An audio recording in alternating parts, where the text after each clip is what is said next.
প্রিয় ষষ্ঠ শ্রেণীর শিক্ষার্থীরা, RS 24 আওয়ার্স স্কুলের পক্ষ থেকে স্বাগত জানাচ্ছি গণিতের শিখন অভিজ্ঞতা 5 ঐকিক নিয়ম, শতকরা এবং অনুপাত এর প্রথম পর্বে পৃষ্ঠা 103 হতে।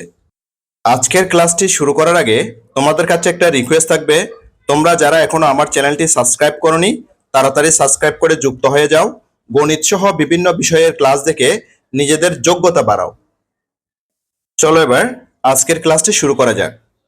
ঐকিক নিয়ম, শতকরা এবং অনুপাত। শুরুতে ঐকিক নিয়ম, ইংরেজিতে বলা হয় ইউনিটারি মেথড।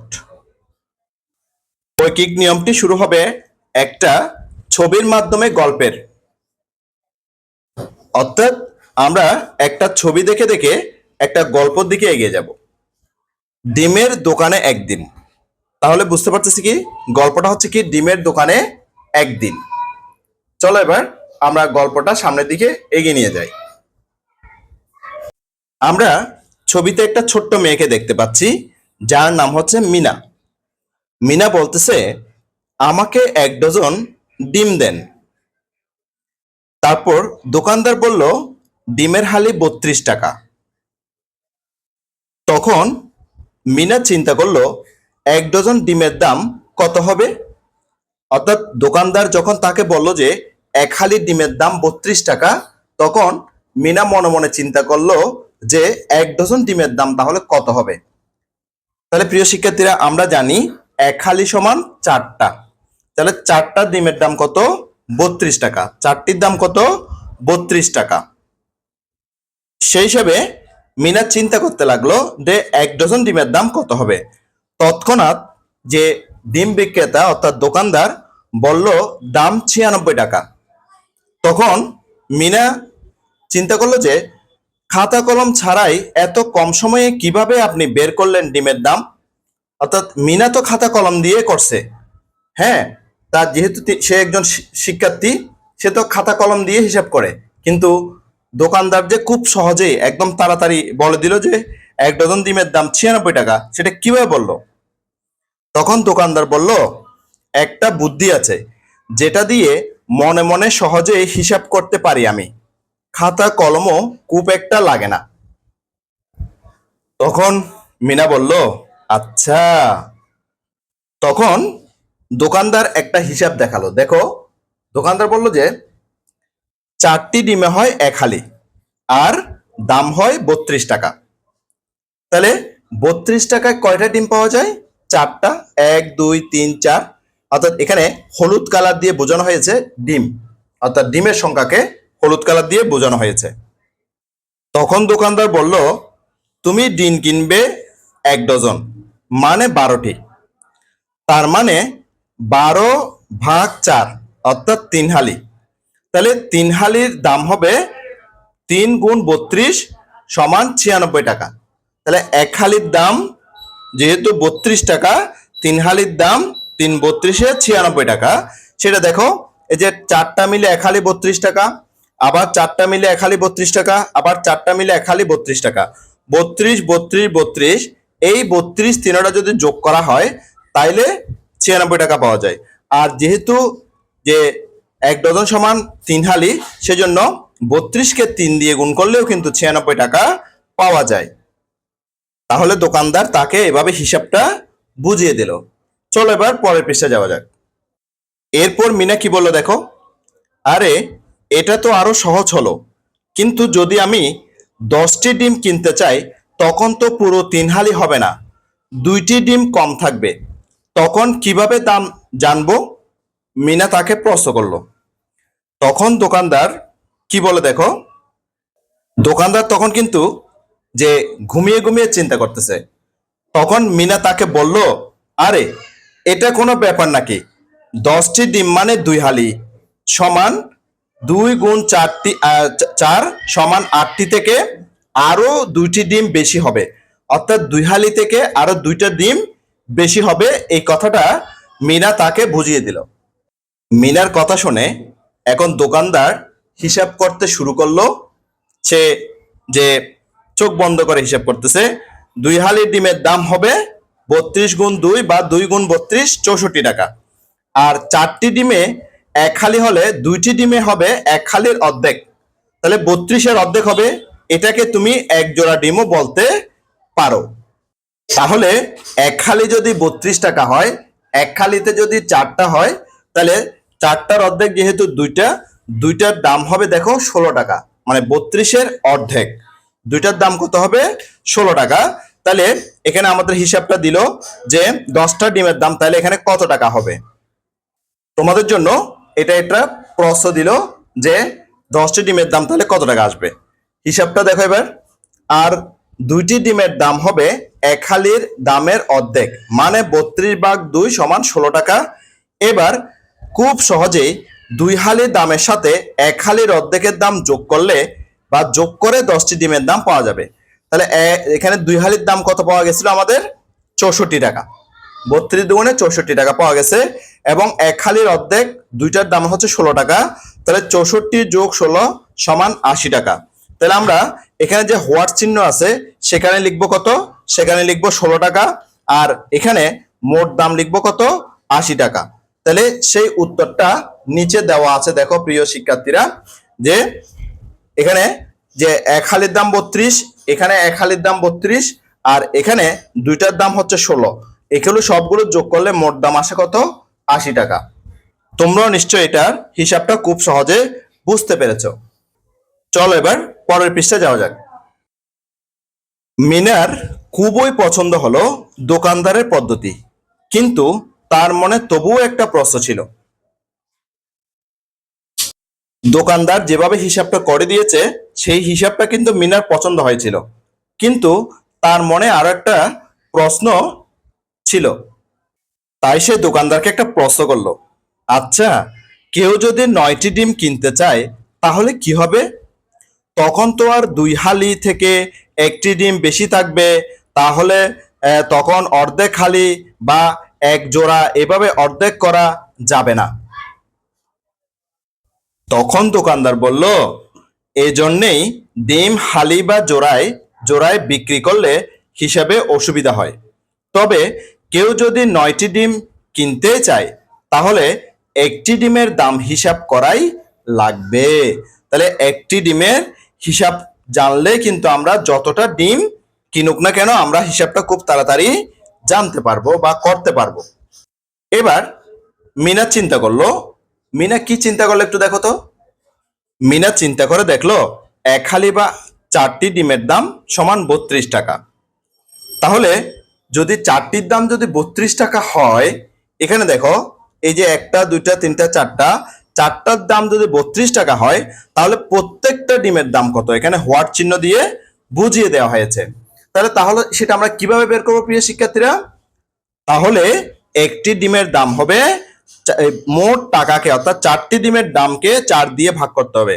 অর্থাৎ 1 হালি ডিমের দাম 32 টাকা, 32 টাকাকে আমরা যদি 4 দিয়ে ভাগ করে দিই তাহলে একটা ডিমের দাম 4×32, অর্থাৎ 8 টাকা আমরা খুব সহজে পেয়ে যাই। তাহলে আমরা এখানে যে হোয়াট চিহ্ন আছে সেখানে প্রত্যেকটা ডিমের দাম হিসেবে আমরা 8 টাকা 8 টাকা হিসেবে বসাতে পারি। এখানে প্রত্যেকটা ডিমের দাম কত হবে? 8 টাকা। তাহলে এই যে 8 টাকা, প্রত্যেকটা ডিমের দাম 8 টাকা, এখান থেকে নিয়ে 8 টাকা 8 টাকা বসানো হয়েছে। চলো এবার পরের পৃষ্ঠায় যাওয়া যাক। আমরা তো একটা ডিমের দাম বের করেছি 8 টাকা, তাহলে 9টি ডিমের দাম আমরা কিভাবে বের করছি দেখো। 2 × 4 × 1 টি ডিমের দাম, অর্থাৎ মোট এখানে 4×2 = 8 রেখে 9টি ডিমের দাম, অর্থাৎ 2 হালি ডিমের দাম যোগ একটি ডিমের দাম। তাহলে 1 হালি ডিমের দাম 32, 2 হালি ডিমের দাম 2 × 32 টাকা যোগ একটি ডিমের দাম 8 টাকা। তাহলে 32 × 2 = 64 টাকা যোগ 8 টাকা, 64 টাকার সাথে 8 টাকা যোগ করলে তাহলে হয় 72 টাকা। তাহলে আমরা 9টার ডিমের দাম পেয়ে গেছি 72 টাকা। এই হিসাবটা হয়তোবা আমাদের কাছে একটু জটিল মনে হচ্ছে, তাই না প্রিয় শিক্ষার্থীরা? চলো আমরা আরো কিন্তু সহজভাবে সেটা শিখে নেব। সেই হিসাবটা এখানে দেয়া আছে, যে জটিল হিসাবটা আমরা করেছি 72 টাকার, সেটা দেখো। 4টার দাম 8 টাকা 8 টাকা করে 32 টাকা, আবার 4টার দাম 8 টাকা 8 টাকা করে 32 টাকা, আবার একটার দাম 8 টাকা। এগুলো সবগুলো যোগ করলে আমরা পেয়েছি 72 টাকা। এবার মিনা কি বলতেছে একটু করে দেখে নাও। এবার মিনা একটা মজার ব্যাপার লক্ষ্য করলো। একটি ডিমের দাম জানা থাকলে আসলে কত হালি হচ্ছে এগুলো কিছুই জানার দরকার হয় না। সরাসরি কতগুলো ডিম লাগবে সেই সংখ্যা দিয়ে গুণ করেই দামটা পাওয়া যায়। হ্যাঁ, একটি ডিমের দাম যদি জানা থাকে তাহলে কিন্তু আমরা খুব সহজেই যতটা ডিম বলুক না কেন সেখানে আমরা হালি, ডজন কিংবা জোড়া হিসাব করতে আর হচ্ছে না। আমরা একটা ডিমের দাম দিয়ে যতটা ডিম হিসাব করতে হবে বা যতটা ডিম লাগবে বা যতটা ডিম বিক্রি করতে হবে কিংবা যতটা ডিম ক্রয় করতে হবে আমরা অতি সহজে সেই হিসাবটা করে ফেলতে পারি। যেমন 9টি ডিমের দাম তখন হবে 9 গুণ একটি ডিমের দাম ইকুয়াল বা সমান 9 গুণ একটা ডিমের দাম হচ্ছে 8 টাকা, 8 নং 72 টাকা। তখন আমরা খুব সহজেই 9টা ডিমের দাম হিসাব করে ফেলতে পারছি, কারণ আমরা তখন একটা ডিমের দাম জানি সেজন্য। এবার দেখো এখানে 9টা ডিমের দাম দেওয়া হয়েছে, সবগুলো যোগ করে 72 টাকা পাওয়া গেছে। 8 8 8 8 8 8 8 8 8 সবগুলো হচ্ছে এখানে 2 4 6 8 9, 9টা 8, 9টা 8 যোগ করলে একসাথে 72 টাকা পাওয়া গেছে। এবার একটা মজার কাজ আছে তোমার জন্য। নিচের ধাপ অনুসরণে বা অনুসারে কাজগুলো করো এবং সমগ্র কাজের বিস্তারিত বর্ণনা খাতায় লিখে ও ছবি এঁকে পরবর্তী ক্লাসে শিক্ষককে দেখাও। এখন তোমাদের জন্য একটা কাজ দেওয়া হয়েছে, পরের পৃষ্ঠে সেই কাজটি আছে, সেই কাজটি এখন দেখে নেব। এই কাজটি একান্তই তোমার জন্য। কোনো একটি মাসে তোমার বাড়িতে সবাই মিলে মোট কতটি ডিম খাওয়া হয়েছে সেটা হিসাব করো, প্রয়োজনে অভিভাবকের সহায়তা নাও। অর্থাৎ তোমাদের প্রত্যেকের বাড়িতে যে কতজন সদস্যটা আছে এবং একটা মাস নির্ধারণ করবা, অথবা যে মাসে হিসাবটা করতেছো সেই আগের মাসের হিসাবটা করবা। অর্থাৎ যে মাসে তুমি এই ক্লাসটা করতেছো বা এটা হিসাবটা করতেছো সেটার আগের মাসের হিসাবটা করবা।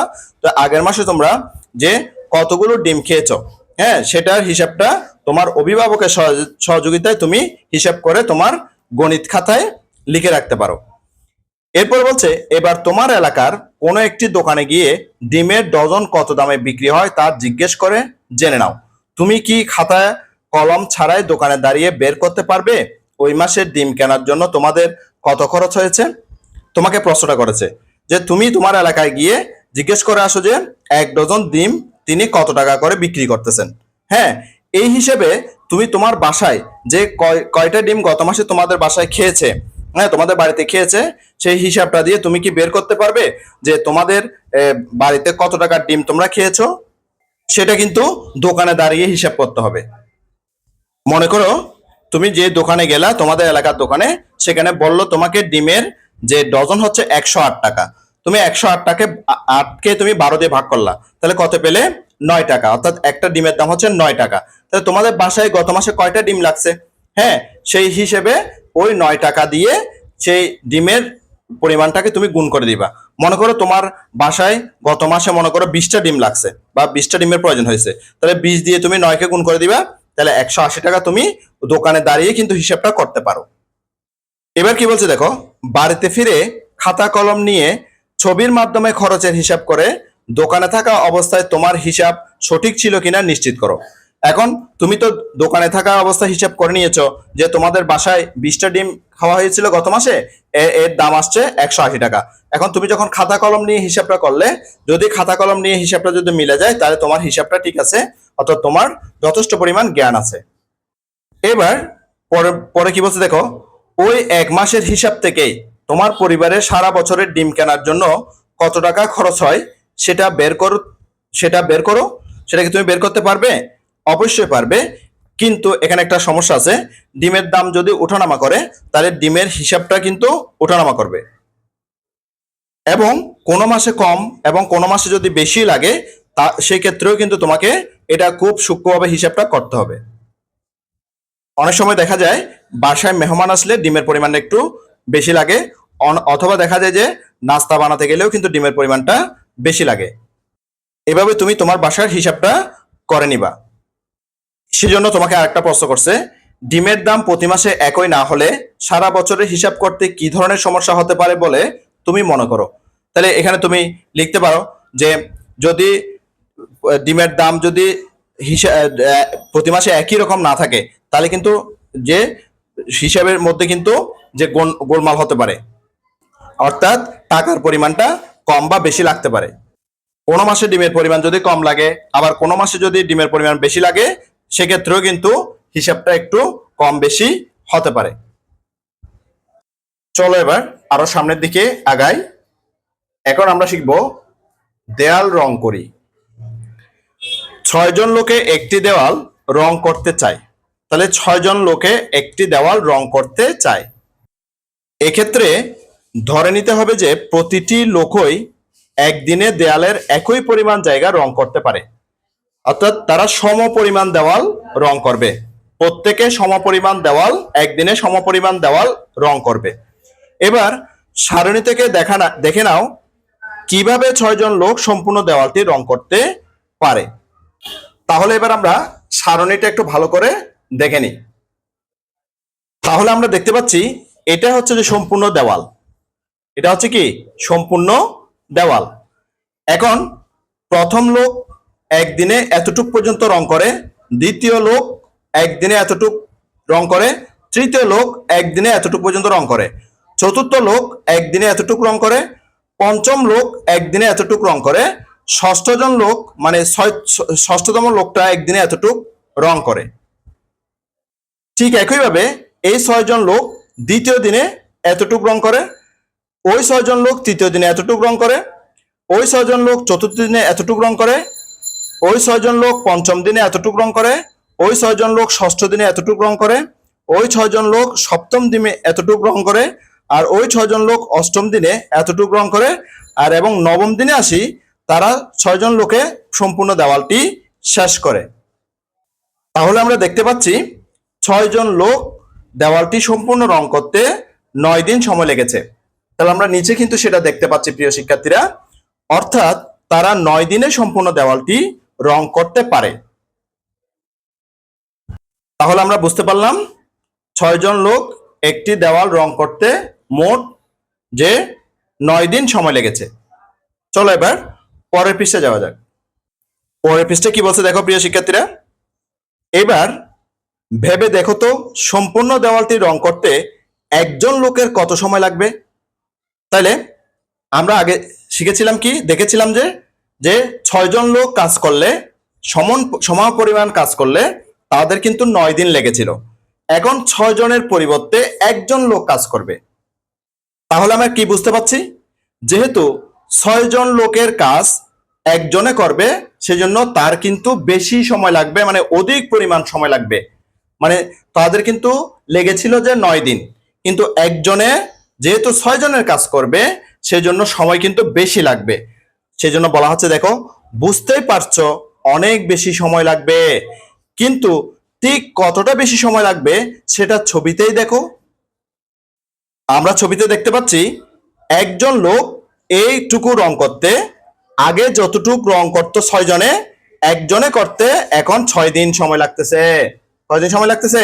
6 দিন সময় লাগতেছে। সেই একজন লোকের এই কাজটা করতে এখন 12 দিন সময় লাগতেছে। যেটা আমরা আগের ছবিতে কিন্তু দেখেছিলাম, এখানে কিন্তু এই কাজটা দ্বিতীয় দিনে হয়ে গেছে, কিন্তু তৃতীয় দিনে দেখো, তৃতীয় দিনে এই কাজটা শেষ হয়ে গেছে, কিন্তু একজন লোকের লাগতেছে দেখো 18 দিন। একজন লোকের কতদিন লাগতেছে? 18 দিন। তাহলে এই একজন লোকের এতটুকু কাজ করতে লাগতেছে 24 দিন, এই এতটুকু কাজ করতে লাগতেছে 30 দিন, এইটুকু কাজ করতে লাগতেছে 36 দিন, এইটুকু কাজ করতে লাগতেছে 42 দিন, এইটুকু কাজ করতে লাগতেছে 48 দিন, এইটুকু কাজ করতে লাগতেছে 54 দিন। কিন্তু আগে লাগতো এতটুকু কাজ করতে কয়দিন? 9 দিন। কয়দিন লাগতো? 9 দিন। তাহলে আমরা কি বুঝতে পারলাম? তাহলে আমরা বুঝতে পারলাম 6 জনের কাজ একজনে করলে সময় অনেক বেশি লাগতেছে, অর্থাৎ 6 জন লোকে একটি দেওয়াল রং করতে সময় লাগতো কয়দিন? 9 দিন। যখন সেটা একজনে করতেছে তখন 6 নং 54 দিন সময় লাগতেছে। কয়দিন লাগতেছে? 6 নং 54 দিন সময় লাগতেছে, অনেক সময় বেশি লাগতেছে। সেই কথাটা এবার এখানে বলছে প্রিয় শিক্ষার্থী, দেখো নিচের দিকে ভালো করে সারণীতে দেখা যাচ্ছে মাত্র একজন লোক সম্পূর্ণ দেওয়ালটি রং করছে, তখন তাকে যখন 6 জন লোকের কাজ একাই করতে হচ্ছে তাই 6 গুণ বেশি সময় লাগছে। কয় গুণ বেশি সময় লাগতেছে? 6 জনের কাজ যেহেতু একজনে করতেছে তাহলে 6 গুণ বেশি সময় লাগবে। ফলে সম্পূর্ণ দেওয়ালটি একজন লোক রং করছে 6 নং 54 দিনে। হ্যাঁ, 9 গুণ 6 দিনে বা 54 দিনে আমরা সেটা বুঝতে পারলাম। নিচে কি বলছে দেখো এবার। এখানে 6 জন লোক সম্পূর্ণ দেওয়ালটি রং করতে যেই সময় লাগে সেই সময়কে 9 দ্বারা গুণ করে একজন লোকের জন্য প্রয়োজনীয় সময় নির্ণয় করা হয়েছে, যেটা আমি তোমাদেরকে কিছুক্ষণ আগে বলেছি যে 6 নং 54 দিন। নিশ্চয় সেটা বুঝতে পারতেছো প্রিয় শিক্ষার্থীরা। অর্থাৎ 6 জন লোকের সময় লাগতো 9 দিন, এখন একজন লোকের সময় লাগবে 6 নং 54 দিন। নিশ্চয় তোমরা এটা খুব সহজে বুঝতে পেরেছো প্রিয় শিক্ষার্থীরা। এখন কি বলা হচ্ছে দেখো, এখন যদি 3 জন লোককে সম্পূর্ণ দেওয়ালটি রং করতে বলা হয় তাহলে কত সময় লাগবে? অবশ্যই একজন লোকের চেয়ে কম সময় লাগবে। একজন লোকের কিন্তু কয়দিন লাগছিল? 54 দিন লাগছিল। কিন্তু 3 জনে করলে কিন্তু 54 দিন লাগবে না, তার চেয়ে আরো কি অনেক কম লাগবে। কিন্তু ঠিক কতটা সময় লাগবে সেটা ছবিতেই দেখো। ছবিতে দেখো 3 জন লোক, 1 2 3, 3 জন লোক এতটুকু কাজ করতেছে একদিনে, আবার 3 জন লোক এতটুকু কাজ করছে দ্বিতীয় দিনে, আবার 3 জন লোক এতটুকু কাজ করছে তৃতীয় দিনে, আবার 3 জন লোক এতটুকু কাজ করছে চতুর্থ দিনে, আবার 3 জন লোক এতটুকু কাজ করছে পঞ্চম দিনে, আবার 3 জন লোক এতটুকু কাজ করছে ষষ্ঠ দিনে, আবার 3 জন লোক এতটুকু কাজ করছে সপ্তম দিনে, আবার 3 জন লোক এতটুকু কাজ করছে অষ্টম দিনে, আবার 3 জন লোক এতটুকু কাজ করছে নবম দিনে। তার মানে অর্ধেক কাজ তারা করতে কত সময় লাগছে? 9 দিন। 3 জন লোকের অর্ধেক কাজ করতে সময় লেগেছে কয়দিন? 9 দিন। তাহলে কাজ আরো অর্ধেক বাকি আছে, সেই অর্ধেক করতেও তাদের আবার 9 দিন সময় লাগবে। এই 9 দিন এবং ওই 9 দিন যোগ করলে কয়দিন সময় লাগবে প্রিয় শিক্ষার্থীরা? 18 দিন। দেখো এখানে যে 18 দিন দেওয়া আছে, ঠিক আছে। তাহলে আমরা একটু দেখিনি যে ওই 3 জন লোক বাকি অর্ধেকের যে এই অংশ কাজ করতে এই এতটুকু পর্যন্ত কাজ করতে তাদের 10ম দিন সময় লেগেছে, ঠিক আছে। আবার এই অর্ধেকের এই অংশটা কাজ করতে 11তম দিন লেগেছে।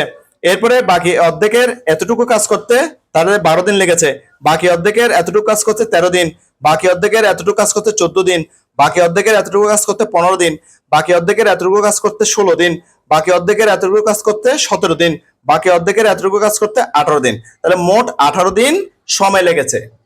তাহলে আমরা প্রথম অংশে কি দেখেছিলাম? আমরা প্রথম অংশে দেখেছিলাম 6 জন লোকের একটি একটি দেওয়াল রং করতে, মানে এই দেওয়ালটি রং করতে তাদের 9 দিন লেগেছিল। তাদের কয়দিন লেগেছিল? 9 দিন লেগেছিল। তাহলে আমরা ওই 6 জনের তুলনায় যখন 3 জন করে দিয়েছি, হ্যাঁ, লোক সংখ্যাকে অর্ধেক করে দিয়েছি, তাহলে দিনের সংখ্যাটা কি রাখবে? ওই 9-এর দ্বিগুণ লাগবে, অর্থাৎ 18 দিন লাগবে। 9 দুগুণে 18 দিন লাগবে। দেখো 18 দিনই কিন্তু লেগেছিল। এবার দেখো পরের পৃষ্ঠায় যাওয়া যাক। তাহলে আমরা সারণী থেকে কি দেখছি? সারণীতে দেখা যাচ্ছে 3 জন লোক যখন সম্পূর্ণ দেওয়ালটি রং করছে তখন একজনের কাজ 3 জনে ভাগ করে নিয়েছে। একজনের কাজকে কয়জনে ভাগ করে নিয়েছে? 3 জনে ভাগ করে নিয়েছে। তাই সময়ও লেগেছে একজন লোকের প্রয়োজনীয় সময়ের 3/1 ভাগ। 3/1 ভাগ, অর্থাৎ 3 জন লোকের সম্পূর্ণ দেওয়ালটি রং করতে 54কে যে 3 দিনে 3 দিয়ে ভাগ করে 3 দিয়ে 54কে ভাগ করলে 18 দিন। তাহলে কতদিন লেগেছে? 18 দিন লেগেছে, সেটা আমরা দেখতে পেয়েছি। তাহলে আমরা একটু মনে মনে চিন্তা করি প্রিয় শিক্ষার্থীরা। 6 জন লোক একটি দেওয়াল রং করতে সময় লাগে কয়দিন? 9 দিন। একজন লোক ওই দেওয়ালটি রং করতে সময় লেগেছে 9 গুণ 6, অর্থাৎ 6 নং 54 দিন। 6 নং 54 দিন।